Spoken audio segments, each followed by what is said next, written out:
Saudações, queridos alunos, dando continuidade então à disciplina de BHE. Na aula de hoje, nós falaremos sobre núcleo, DNA, RNA, meiose e gametogênese.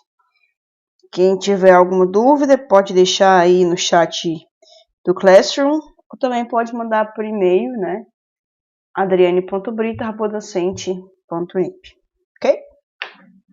Bom, antes de começar o conteúdo, vamos relembrar o cronograma, né? Então, primeira semana, eu disponibilizei para vocês, então, um vídeo contendo basicamente uma revisão, né? A gente viu de conceito de biologia até membrana plasmática. Esse foi, então, o vídeo número 1. Bom, hoje eu farei um vídeo dividido em duas partes. A primeira parte vai... Peraí que eu devia ter cuidado. A primeira parte, então, vai ser sobre núcleo, divisão celular. A segunda parte sobre meiose e gametogênese. Esse primeiro vídeo ele também ficou dividido em duas partes, né? E o seu também. Então, na sequência, seria 4 vídeos até agora, né? Sendo que esse quarto vídeo aí, a nível de informação, ele já envolve o conteúdo da NP2. Como vai funcionar, nós ainda não sabemos. Bom, beleza. Então, começando o conteúdo, algumas turmas já tiveram esse conteúdo em sala, tá? A maioria não, mas teve 2 turmas já teve. Então, falando sobre núcleo. Também eu disponibilizei esse conteúdo lá no Classroom antes da Unip adotar essa plataforma também, né? O núcleo, então, ele é presente exclusivamente em células eucariontes. Então, o que é o núcleo, né? O núcleo, ele é a estrutura mais volumosa presente na célula e ele é composto de 3 estruturas apenas: DNA, RNA e proteínas. Sendo que essa proteína presente no núcleo é principalmente do tipo histona. E essa proteína tem como principal função condensar o material genético, que é o nosso DNA, né? E essa proteína histona está presente no núcleo, ou seja, somente em seres eucariontes. E o DNA e o RNA, eles juntos, são chamados de ácidos nucleicos. Ácidos por quê? Eles, quimicamente falando, possuem lá a unidade ácido, e o DNA nada mais é que uma abreviação em inglês para a versão em português de ácido desoxirribonucleico. Então, DNA é essa abreviação em inglês. Por quê? A abreviação em português, poucas pessoas ouvem falar, né? Mas seria ácido desoxirribonucleico, ADN. Então, se você ler algum livro ou até mesmo artigo e tiver a sigla ADN, grande parte das vezes vai estar falando sobre o DNA. Outro ácido nucleico, então, que nós temos é o RNA. O RNA é a abreviação em inglês para ácido ribonucleico. Então, esses 2 ácidos, RNA e DNA, ácido desoxirribonucleico e ácido ribonucleico, sendo que o RNA em português fica ARN, eles são compostos por 3 estruturas. Os ácidos nucleicos, tanto DNA quanto RNA, eles são compostos por fosfato, que é um elemento químico, mais uma base nitrogenada, mais um açúcar. Então, tanto o DNA quanto o RNA sempre terá esses três componentes, fosfato, base nitrogenada e açúcar. Sendo que a base nitrogenada, ela existe 5 tipos: adenina, timina, citosina e guanina. Só que o ácido nucleico vai ter um dos 4, quer dizer, desculpa, vai ter 4 desses 5. Então, um não vai ter.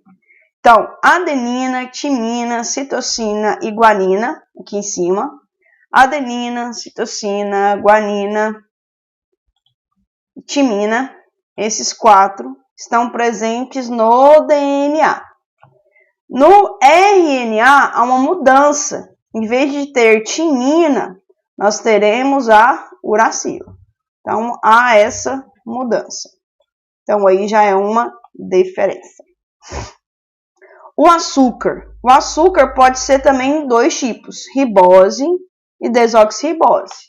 Agora vamos associar o nome. Ácido desoxirribonucleico, DNA. Então quer dizer que no DNA o açúcar presente é o açúcar desoxi, DNA. Já no RNA, o açúcar presente é a ribose. Então, açúcar no RNA, ribose, no DNA, desoxirribose. Outra diferença, o DNA, quimicamente, ele é organizado em uma fita dupla complementar e o RNA é uma fita simples. Então, as células eucariontes, elas possuem DNA junto com proteínas do tipo histonas. O cromossomo das células eucariontes são cromossomos lineares e muito grandes. Esses cromossomos, eles são visíveis apenas quando a célula está se dividindo. Quando a célula está em repouso, não são visíveis os cromossomos. E no caso da célula animal, da célula humana, nós possuímos 23 pares de cromossomo, que nós chamamos de 2N. Então, essas são aqui algumas características do nosso querido e amado núcleo, né, e necessário núcleo. Bom, o núcleo, ele então está presente na parte, quase sempre das vezes, presente na região mais central.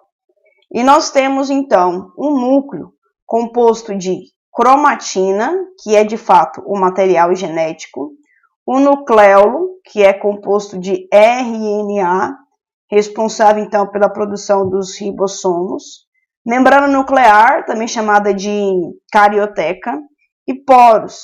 São proteínas, então, presentes na membrana nuclear, que permite a saída de substâncias e a entrada de substâncias no núcleo. Sai o quê? Sai RNA. Entra o quê? Entra proteínas. Então, o núcleo não produz proteína. Quem produz proteína, quem sintetiza proteína é apenas o ribossomo. E onde temos ribossomos? Aqui, no citoplasma, no retículo rugoso, né? Então, esses poros permitem essa comunicação do núcleo com o citoplasma, saindo o RNA e entrando proteína no núcleo. O núcleo, então, ele possui essa característica, né? E aqui nós temos alguns cromossomos visíveis. Mais enfatizando, cromossomo a gente só vai ter ele visível mesmo de fato quando nós estivermos na divisão celular. Se a célula estiver em repouso, nós não teremos essa divisão.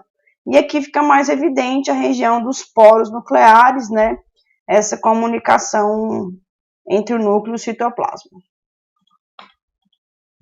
Então, o núcleo é composto de ácidos nucleicos, DNA e RNA. DNA, ácido desoxirribonucleico, RNA, ácido ribonucleico. DNA, fita dupla, RNA, fita simples. O DNA, fita dupla, essa fita dupla é uma fita dupla complementar, porque as bases nitrogenadas são complementares. Quer dizer que a adenina, ela se complementa sempre com a timina. A timina com a adenina, citosina, guanina, guanina, citosina. Então, vamos olhar aqui essa fita de DNA. E aqui nós temos uma legenda, né, que é essas coresinhas. Então, esse verde aqui é adenina, esse amarelo, será que é essa guanina, rosa, citosina e esse roxo, timina, violeta, sei lá, né? Então, repara aqui, verde e roxo. Verde, adenina, roxo, timina. Quer dizer que elas estão ligadas, uma com a outra. Da mesma forma, guanina com citosina. Então, essa sequência aqui é uma sequência aleatória, porque cada ser humano terá a sua sequência de DNA específica. No caso do RNA, nós temos a seguinte diferença. Repara que a uracila, a cor dela é um roxo mais escuro, né? Então, aqui, nessa fita de DNA, nós teríamos a timina. No RNA é substituído pela uracila. Da mesma forma, aqui, nós teríamos a timina. Aqui é substituído pela uracila. Então, toda a região dessa fita aqui, aonde tiver a timina, é substituído pela uracila, porque o RNA não possui a base timina.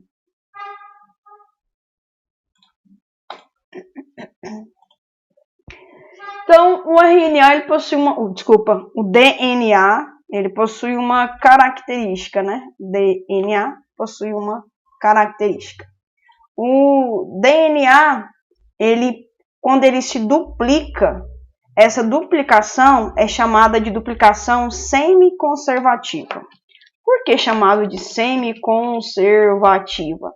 Porque repara aqui na imagem que essa fita preta, que eu estou aqui delineando esse vermelho, né? Essa fita preta, né? Ela é a fita antiga. Aí, um pedaço da fita vai ser usado como molde e vai criar essa fita aqui. E a outra fita, ela vai ser usada também como molde. Então, as duas fitas, elas são separadas temporariamente. Aí vem uma enzima, faz a leitura aqui da fita de DNA antiga e faz agora em amarelo, essa aqui, a fita nova. Então, a duplicação do DNA é semiconservativa porque sempre teremos aqui a fita preta, que é a fita antiga, e uma fita amarela, que é a fita nova. Então, semi, porque um pedaço dela foi conservado.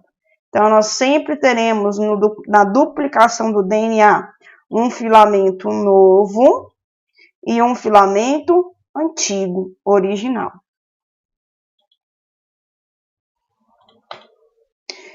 Então, replicação é semiconservativa. Isso traz algumas desvantagens. Então, essa fita de DNA, se ela sofrer mutação, essa mutação ela pode se perpetuar para gerações seguintes das células, né? Então, mostra aqui em roxo a fita antiga e em verde a fita nova.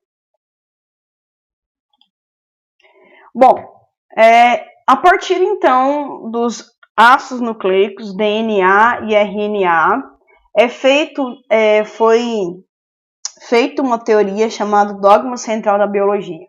No dogma central da biologia é preconizado que o DNA presente no núcleo, por isso está aqui o núcleo, né? Ele vai servir como molde para a produção do RNA. Isso também no núcleo. O processo no qual o DNA serve como molde para a produção do RNA é chamado de transcrição. Como que ocorre? Então, essa enzima aqui, ela vai andar por toda a fita de RNA. Ela vai, então, ler a fita de de DNA, a fita azul, né? Vai lendo a fita e vai produzindo a fita de RNA. Então, por exemplo, ela leu aqui a fita de... Eu falei errado, né? Fita azul não, é fita vermelha. Ela vai ler a fita vermelha, timina.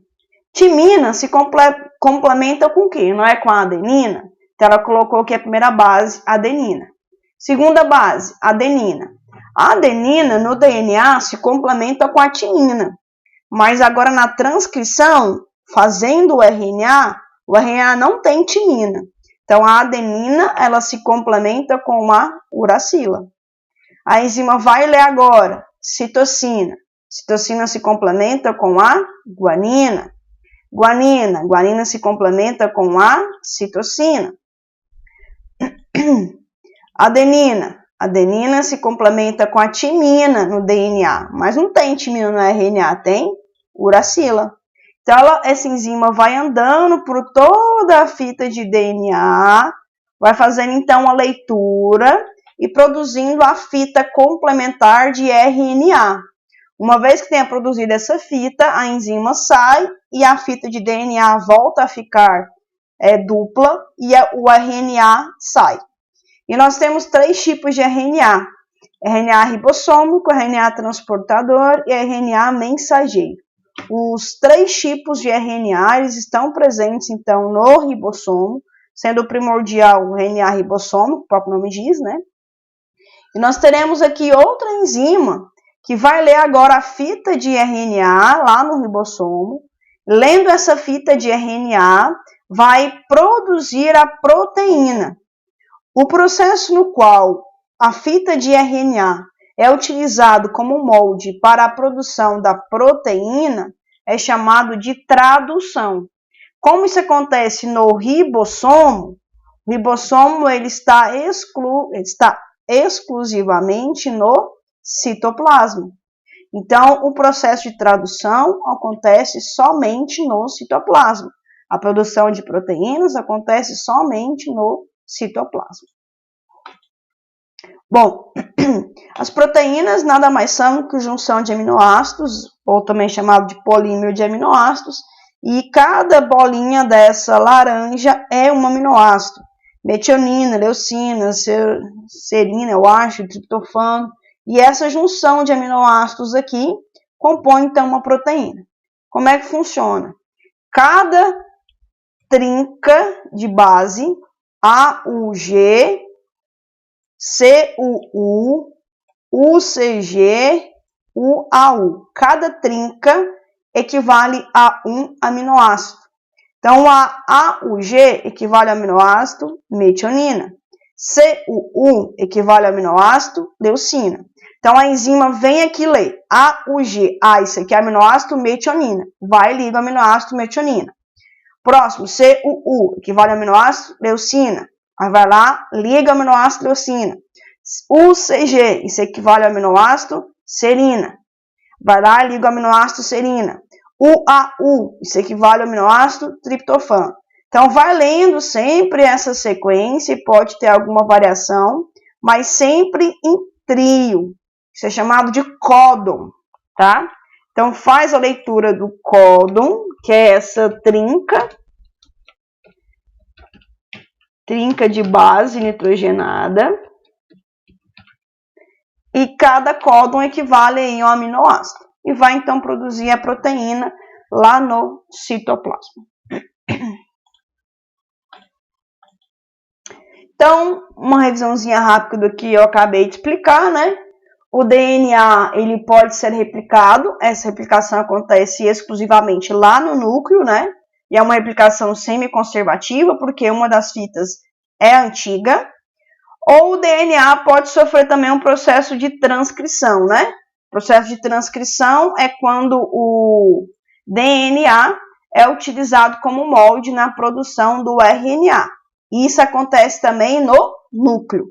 Aí esse RNA, então, ele vai sair do núcleo através dos poros nucleares, vai para o citoplasma, seja o RNA ribossômico, o RNA transportador ou o RNA mensageiro. E lá no ribossomo, então, esse RNA será traduzido, produzindo uma proteína no citoplasma. Essa imagem ela é bastante didática dessa célula, porque nessa imagem, então, nós temos explicando bem, né? O DNA, ele é transcrito na fita de RNA.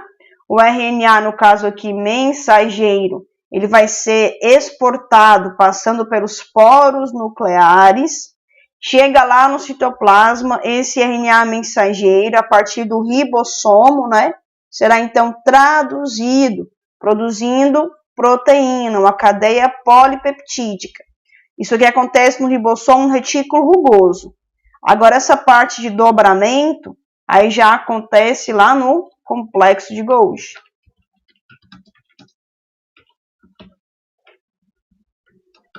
Complexo de Golgi. Então, o dobramento, ele permite que você armazene as proteínas num tamanho menor, ok? Então, quem quiser tirar aí um print da tela, né? Deixar um tempinho. Beleza. Bom, aqui nós temos uma animação, né, de uma enzima chamada RNA polimerase, e ela está, então, lendo o DNA na primeira etapa, fazendo lá o processo de transcrição, e agora fazendo o processo de tradução. Pega o aminoácido, a proteína lê o DNA, essa fita roxa, produz o RNA, a fita verde vai para o citoplasma e lá no ribossomo produz, então, a proteína, essa junção de aminoácidos.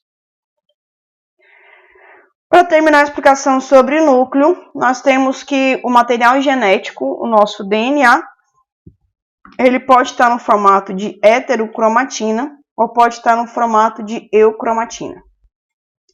A heterocromatina, aqui na imagem ele está mostrando, a heterocromatina, essa região aqui mais verde, aqui assim, ó, essa região aqui que eu estou delimitando é a região da heterocromatina. Essa região é onde o DNA está condensado. Se o DNA está condensado, nós não conseguimos ler esse DNA, ele fica lá armazenado, mas a característica não será expressa. Porque, por exemplo, todas as suas células têm o mesmo DNA, só que apenas as células do cabelo expressam o DNA do pelo da cabeça. A gente pode entender, por exemplo, que os nossos pelos, cabelo, pelo pubiano, pelo no corpo, são todos diferentes, né? Mas é um único DNA. A diferença é como ele está sendo expresso naquele momento. Então, a célula da cabeça, a heterocromatina lá, ela está condensando uma parte do DNA que não deixa expressar, por exemplo, para ter a característica do pelo pubiano, pelo da região da vagina e do pênis, né? Já a região da eucromatina, essa região toda aqui mais clara, né, esse amarelo, e a região onde o DNA está descondensado. O DNA estando descondensado, então a característica consegue ser expressa, né? Quando nós falamos em característica expressa, sempre entendam que eu estou falando de proteínas que estão sendo sintetizadas. Sempre, ok? Então, característica expressa, proteínas sintetizadas. Por exemplo, todo mundo tem a proteína queratina presente na nossa pele, no nosso cabelo. Todas as nossas células têm o DNA para a produção da queratina. Só que a região, por exemplo, interna da nossa boca não tem queratina. A região interna da nossa boca é uma região mais, como eu posso explicar? É uma região que não tem resistência, né? É fácil delas machucar, romper, né? Isso é porque não tem a queratina. Então, nessa região, a proteína queratina não está sendo expressa na região interna da boca. Porque na região interna da boca, o DNA que vai codificar a produção da queratina está no formato de heterocromatina. Já na nossa pele, nos nossos pelos, a queratina está sendo produzida. Então, nessa região, o DNA que vai expressar a proteína queratina está no formato de eucromatina. Então, todas as nossas células têm todo o nosso material genético. E esse material genético está num equilíbrio dinâmico entre heterocromatina e eucromatina. Ok?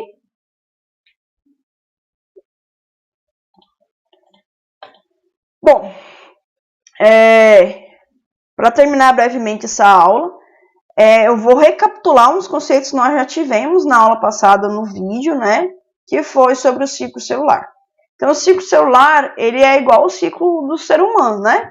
O ser humano, assim como os animais, nós nascemos, crescemos, reproduzimos e morremos. A célula também. A célula nasce, cresce, a diferença é que ela não se reproduz, a gente chama multiplica.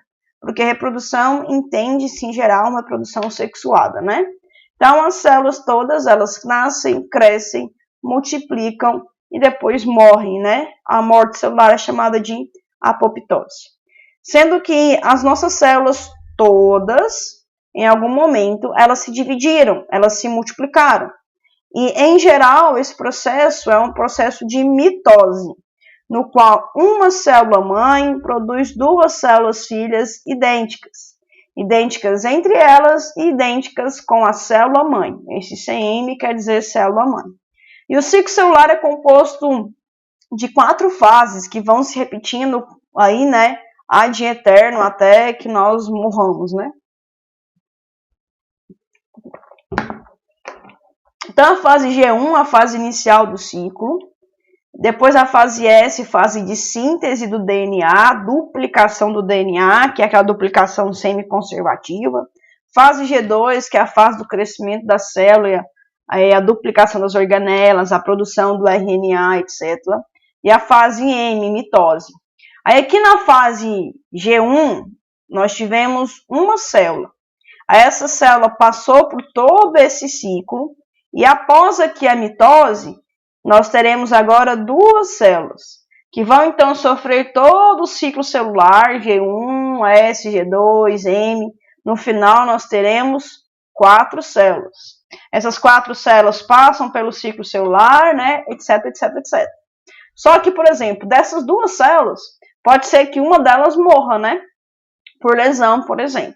Então, nós estamos constantemente num equilíbrio entre as células que estão nascendo e as células que estão morrendo. Só que existe um grupo de células que estão na fase chamada G0. Essa fase G0 é a fase de repouso. Essa fase, a célula basicamente não se divide. Quais são as células, né, que estão na fase G0? São as células que não conseguem se multiplicar. Neurônios, células cardíacas, células musculares esqueléticas são aqui os principais exemplos de células na fase G0. Essas células, então, se elas sofrerem algum tipo de lesão, essas células morrem e dificilmente elas se reconstituem. É bom falar dificilmente, porque existem raríssimas exceções, né? E o ciclo celular, alguns cientistas acharam melhor denominar o período entre a fase G1 e a fase G2 de período de intérfase. Ou, melhor falando, o período entre duas mitoses. Então, aqui, G1S, G2. Aí a próxima fase seria M, não é? Aí depois seria G1S, G2. Então, eu tenho mitose, intérfase. Mitose, intérfase. Então, mitose, próxima fase, G1S, G2. Está dentro da intérfase. Entenderam? Então, os cientistas já acharam melhor denominar assim. E a intérfase é o período de maior atividade metabólica. É o período no qual a célula mais gasta energia.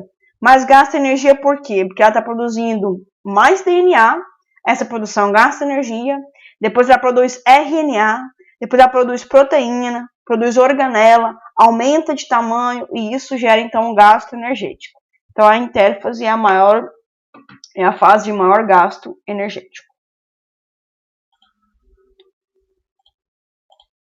Bom, então aqui nós temos o ciclo celular e essa parte aqui é mais importante com relação aos cromossomos. Então vamos começar. Na fase G1 é o início de tudo, né? A célula cresce um pouco de tamanho e no caso de nós, seres animais, nós possuímos então pares de cromossomo, chamados 2Ns.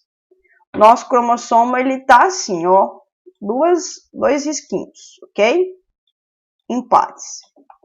Aí esse cromossomo ele vai depois se duplicar. Aí ele vai ficar assim, ops. Vai ficar assim, em X.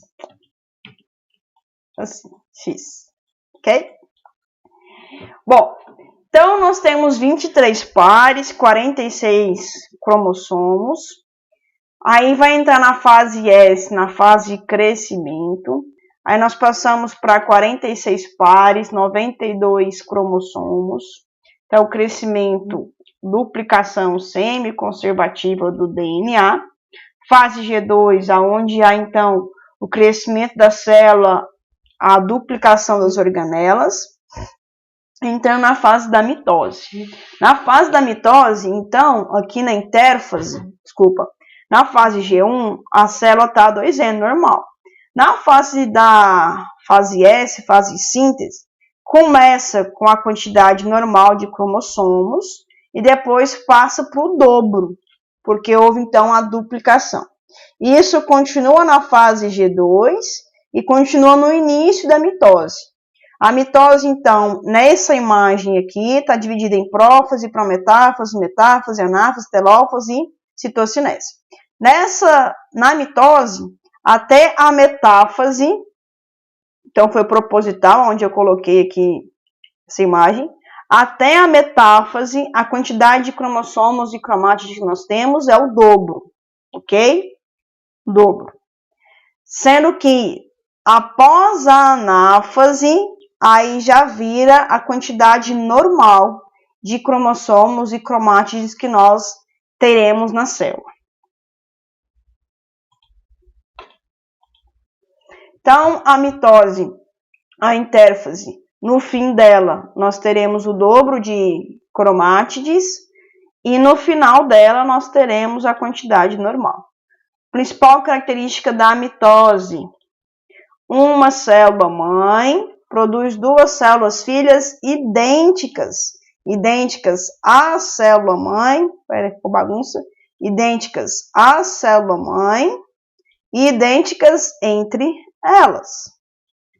Isso aqui ficou ruim. Idênticas entre elas, iguais que nem. Já na meiose, nós temos uma célula mãe produzindo 4 células filhas. 4 células filhas diferentes da célula mãe, então elas são diferentes e diferentes entre elas também.